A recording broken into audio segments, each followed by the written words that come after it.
Imagine waking up in Moscow to the sound of alarms blaring, the skyline lit by explosions, and the realization that drones, you thought confined to distant battlefields, have penetrated your city's defenses. That is exactly what Inside Moscow Strike reveals. Ukraine's drones breaching the heart of Russia and Moscow caught off guard. Hello everyone, welcome back to the Strike Point Media channel. Please subscribe and like my videos if you enjoy deep dives like this. From that moment on, we are pulled into the narrative. The film/documentary or report takes us into one of the boldest drone operations of this war, showing Moscow's vulnerabilities, the planning behind the strike, the aftermath, the political and military reactions, and the lessons learned. In this video, I'll review it as if it were a complex device. We'll examine its external form, its internal workings, how it performs, how safe or dangerous it is, what unique features set it apart, how costly it is in military, human, political terms, and finally wrap up with whether it succeeds or fails, and what it tells us about the future of warfare. Let's begin. When you first see the exterior, the face, the projection Inside Moscow Strike frames the event as audacious, cinematic, even shocking. The visual is stark. Drones against the night sky, contrails, bursts of anti-aircraft flak, and Moscow's silhouette. It immediately challenges assumptions. Capitals are supposed to be secure, behind layers of air defenses and surveillance systems. The exterior, here is the public perception, the expectations of invulnerability. That expectation is shattered. The visual framing is designed to evoke shock, tension, fear, and fascination. The narrative sets Moscow not as an untouchable fortress, but as a target. In effect, the exterior message is this is now war's front line. The way the documentary or report intercuts maps, satellite imagery, intercepted radar data, shots of flamethrower flares and explosions, gives that exterior layer a heavy realism. It doesn't hide behind abstraction. It shows us Moscow's streets, its buildings, its citizens reacting, even the blackout and sirens and power outages. That exterior impression is powerful. War is no longer distant, it is home, and even the heart of the enemy is exposed. Now, the interior. This is the deep, expansive core of the planning, the intelligence, the decision-making, the technical detail of the drones, the chain of command, the vulnerabilities exploited. This interior section is massive, and rightly so. The documentary delves into how Ukraine had to navigate multiple layers of Russian air defense. Radar arrays, electronic countermeasures surfaced, where missile batteries, integrated anti-drone systems, jamming, radar blind spots. It describes how Ukraine had to conduct reconnaissance, perhaps through espionage, signals intelligence, satellite imagery, human intel, to map out Moscow's air defense grid, to find blind zones or seams between radar coverage and timing windows where they might slip through. The film often illustrates this with overlay maps, heat maps of radar coverage, trajectories of flight paths, times of day when defenses are weaker. It shows the control center, where operators launch swarms or waves of drones, coordinate them, monitor their telemetry, retarget in flight if needed, and launch decoys or sacrificial drones to trick enemy defenses. It also explains the drone types used, their range, payload, speed, stealth or radar signature, communication links, guidance systems. It may show how some drones were expendable just to draw fire, while others carried explosives intended to hit specific infrastructure, government buildings, or strategic energy nodes. It may describe how some drones flew low to evade radar, used terrain masking, turned off transmitters at key moments, used pre-programmed routes, or even reconfigured mid-flight in response to changing conditions. All of this interior exposition gives the viewer a feeling of watching a precision instrument, but also a bold gamble in action.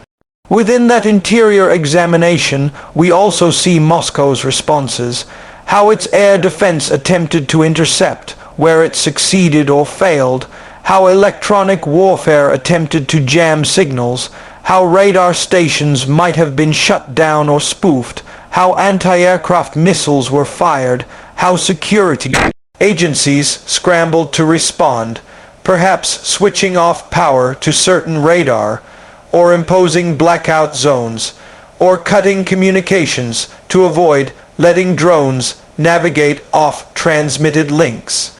Scenes may show the Russian command post, the scramble to respond, the confusion, the back and forth of communications, and the tension of realizing your shield was breached.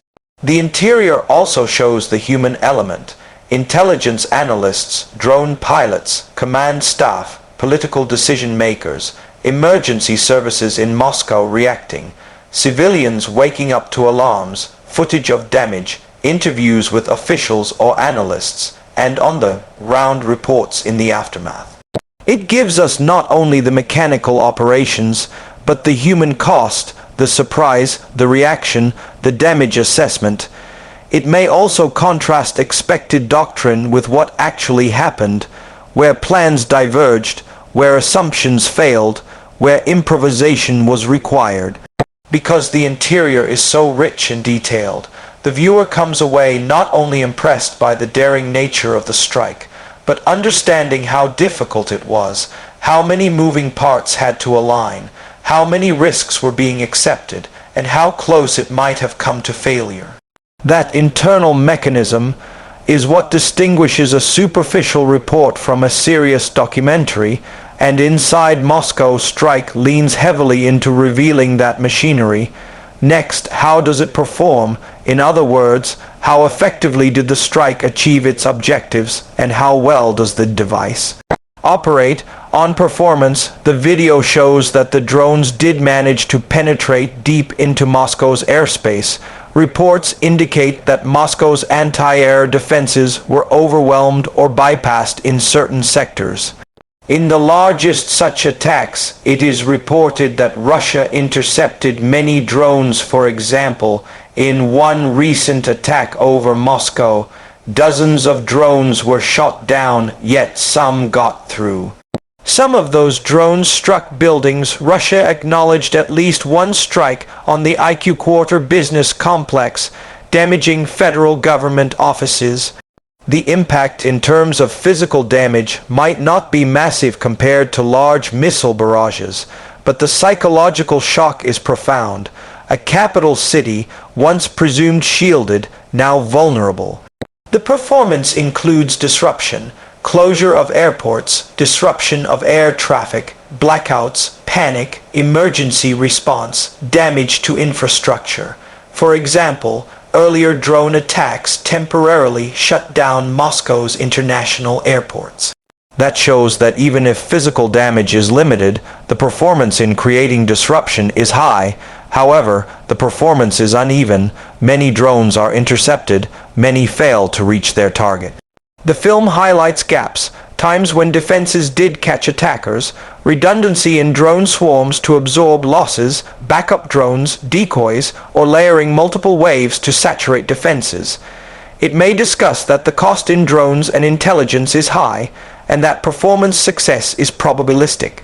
It shows that the operation is not foolproof. Sometimes drones get jammed, crash, lose communication, are shot down, or misnavigate. The video might compare this strike to earlier ones, examine lessons learned, and show how the operators adapt. Now, safety or danger, since war is inherently unsafe. In this context, the safety features are really defense, risk mitigation, countermeasures, fail-safes, and what protections were in place or missing. The documentary explains how Ukraine built in redundancy, multiple drones in a swarm so that loss of 30-50% still leaves enough to reach target. Fallback guidance inertial or pre-programmed if communication links are lost. Self-destruct or safe. crash protocols to avoid drones falling on unintended civilian targets, jamming resistance, anti-jam antennas, encryption in communication links. It likely discusses how some drones might be sacrificed as decoys or jammers to draw enemy attention and allow others to slip through. On the Russian side, safety features are the layers of defense: radar detection, electronic warfare jamming, kinetic interceptors, short-range anti-air gun systems, drones to intercept drones, filtering algorithms, command control systems, layered coverage, overlapping radar domains, mobile air defense systems, suppression of radar by preemptive strikes, but also shutting down key radar during critical windows. The film may show where Moscow's safety net had blind spots or lagged in reaction. It might show how civilian infrastructure was or was not hardened, how authorities evacuated or isolated areas, how emergency services responded, how air raid protocols kicked in, and how citizens were warned or sheltered. The contrast between offensive risk and defensive safety is stark. The film may point out that Russia's defense systems, though extensive, proved vulnerable under saturation attack or under creative circumvention. Unique selling points. What makes Inside Moscow strike special compared to other war documentaries or reports? First, it gives unprecedented access to the planning and execution detail. Many war narratives focus on the front line. This turns the lens inward to a capital city under threat. It bridges tactical and strategic levels, combining drone mechanics, intelligence detail, political context, and human stories. Second, it challenges conventional doctrine that capitals are sanctuaries, that air defenses are impregnable. It forces viewers to reconsider how war evolves with drone swarms, asymmetric tactics, and digital warfare. Third, it delivers tension and suspense. We feel the gamble, the risk of failure, the unpredictability. Fourth, it carries symbolic weight.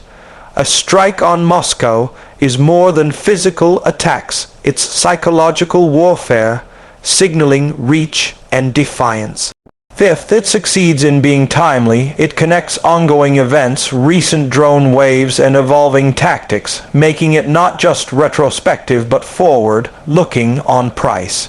Interpreting cost broadly, this operation is extremely expensive in multiple currencies, in terms of drones lost, in intelligence resources, in planning time, in risk to personnel, in escalation consequences. Each drone costs money, electronics, guidance systems, communications. Losing dozens may be part of the plan, but that is a heavy inventory cost. Also, there is political price, risk of escalation, risk of retaliation, civilian casualties or unintended damage, diplomatic backlash, propaganda repercussions. Moscow may stiffen defense, retaliate aggressively, increase sanctions, target Ukrainian command systems. The documentary may weigh the cost, benefit. How much did the strike cost? How much did the damage or disruption achieve? Was it worth it? If the strike triggers a harsher Russian response, that is also part of the price.